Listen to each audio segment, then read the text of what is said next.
सी, यहाँ पे एक अच्छा सा क्वेश्चन हमें दिया गया है, example 12 from your book. It says this: will ice having temperature 273 Kelvin placed in a surrounding having temperature 298 Kelvin will give water having temperature 273 Kelvin. Let us understand this statement.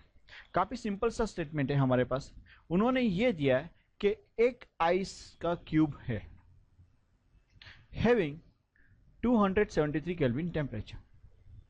If it is placed in a surrounding जिसका temperature उन्होंने दे रखा है 298 Kelvin, then ये वाला जो ice है वो क्या अपने आप मेल्ट होगा वाटर के अंदर? होता है, we know this, there is okay, not a big deal, but हमें प्रूव करना है. Will ice having temperature 273 Kelvin placed in a surrounding having temperature 298 Kelvin will give water having temperature 273 Kelvin. Prove this statement. This is what they are asking us. Okay, हमें prove करना है. करते मैं जरा सा इसको जरा साइड में ले लेता हूं ताकि मेरे पास जगह रहे काम करने की.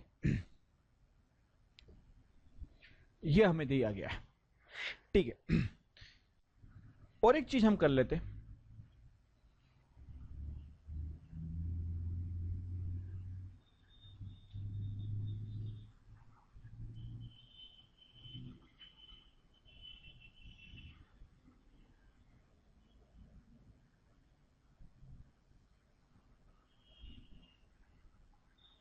सी, मैं क्या करने वाला हूं यहां पे, काफी सिंपल सी चीज कर रहा हूं.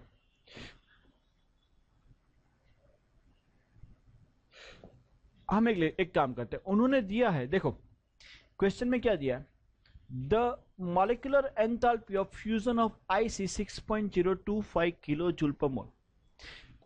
मतलब अगर ये रिएक्शन होता है H2O सॉलिड से H2O लिक्विड, इसका मतलब ये the molecular enthalpy of fusion of ice, molecular enthalpy of fusion of ice, उसका मतलब यह है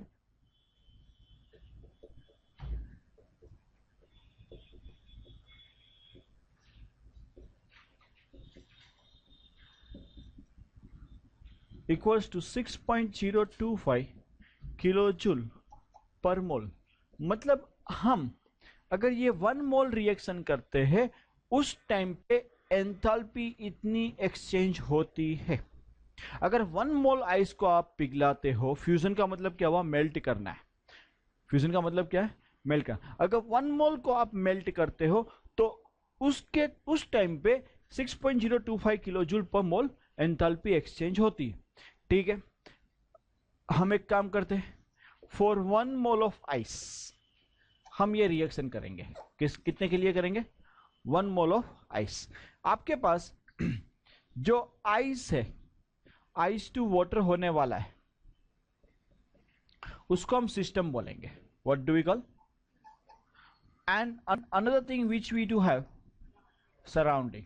उसके लिए उन्होंने जो डेटा दे रखा है, पहली चीज उन्होंने दिया है टेम्परेचर. इसका टेम्परेचर कितना दे रखा है, तो भाई सिस्टम का टेम्परेचर दिया था 273 केल्विन. सराउंडिंग का टेम्परेचर कितना दे रखा था. एंड जब हमारे पास 1 मोल आइस यहां पे एक्सचेंज हो रहा है, तो 1 मोल आइस के लिए चेंज इन एंथैल्पी कितना है. तो एक चीज मुझे बताइए, यहां पे आइस एनर्जी रिसीव करेगा, गेन करेगा या लॉस करेगा? रिसीव कर रहा है. सो सिंस वो रिसीव कर रहा है, कितनी रिसीव करेगा, जितनी यहां पे होनी चाहिए, 6.025 किलो जूल. सिंस रिसीव करता है तो उसके लिए कितना होगा, +1. वो रिसीव कर रहा है प्लस 6.025. और यहां पे ओके सराउंडिंग जो है वो एनर्जी लूज कर रहा है, तो उसके लिए कितनी होनी चाहिए, करेक्ट.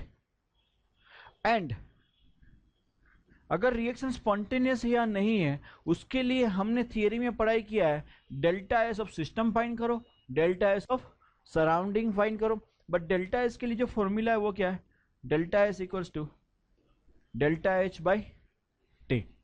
तो हमको यहां पे मिलेगा delta S system equals to 6.025, उसका टेम्परेचर है 273, कितना आंसर आया?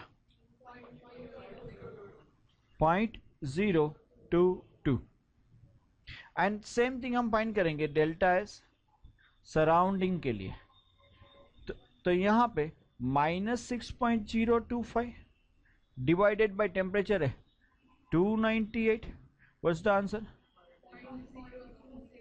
-0.0202। करेक्ट और not? Now delta S total, delta S system plus delta S surrounding. System का क्या है आपके पास? तो भाई है 0.022 और इसका है -0.0202। आंसर कितना आया? 0018। Okay, but still is positive. ये किलो जूल में, अगर मैं जूल में कन्वर्ट करूंगा तो कितना आएगा? 1.8 joule, which is greater than 0। अगर delta S total greater than 0 होता है देन रिएक्शन स्पॉन्टेनियस है, यस और no? Hence it is proved. जो हमें प्रूव करना था वो हमने प्रूव कर दिया। ओके